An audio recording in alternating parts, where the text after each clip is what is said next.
All right, just finished a little boxing workout. I was thinking about some shoulder stuff after I finished the workout with regards to an exercise that I find a lot of people tend to mess up, and that is the lateral raise, the bent over lateral raise. So you're doing a reverse fly kind of with your shoulders in the intention of hitting the upper back muscles.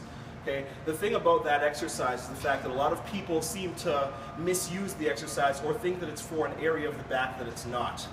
In my opinion, the shoulder blades should be retracted at the best that they can to target the mid-traps, the rear deltoids, and scapular muscles in that region.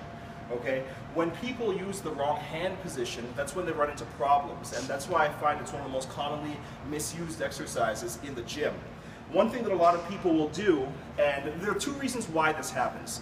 The first reason is because people usually use too much weight with the exercise in the first place, and the second reason is, from what I've found, people use the wrong hand position too often.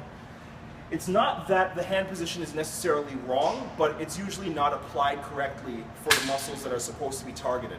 So, what hand position I'm talking about is when people use an internally rotated grip. You see this all the time. People will go here, they'll do their bent over fly, reverse fly, and they'll go something like that. There might be a lot of body English that comes into the lift and so on, but the lift is overall pretty sloppy, especially with regards to the hand position that's being used. So with that said, the simple fix that I want to make first is by taking a look at the hand position relative to the torso. A big problem that people run into is the fact that they think that once the further back they can get their hands when they do that lateral raise, the more of their back they're going to hit, because they can retract their shoulders further. Even if that might be partially true, the problem is when you're rotated inwards like this and you go through that motion, you pass back, two things happen.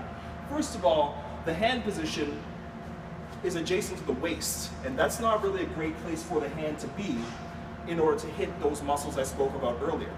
Second of all, with the hand position there and the fact that you can now pass your body with your arms because you don't have the proper control, something else very important happens called anterior shoulder glide. The head of the humerus starts to migrate forward in the shoulder capsule, and it's not a good place for it to be. If you do an exercise like a chin-up incorrectly, if you do an exercise like a chin-up or a pull-up or even a row, this can happen as well if you go too far or if you don't have a proper execution of the lift. This will start to happen first where you set your shoulders, you pull through, and then they start to creep up and slide forward. You do a row, set your shoulders, and then they start to creep through and slide forward again, and you're in an incorrect position to finish the lift.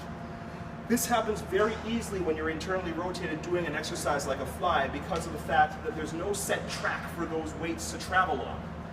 So with that internally rotated grip, instead of starting right here, start to go back here, and then all of a sudden that shift starts to happen with the shoulder blade and the head of the humerus, sorry. So, simple fix, turn the grip around. It's much more difficult to get back there when you do that exercise.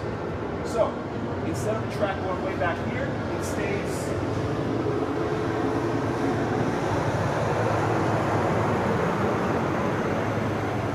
from the front, and all of a sudden that tracking is a lot more accurate and stays in line with the shoulder. Don't look at the elbow position because it's still bent. Look at where the weight is in correlation to the shoulder, which is right in the same line as it, in order for your shoulder blades to retract and the force angle to be correct as it is conducive to the muscles that are being emphasized, the correct muscles we're trying to emphasize. So it's a little fix that you should make.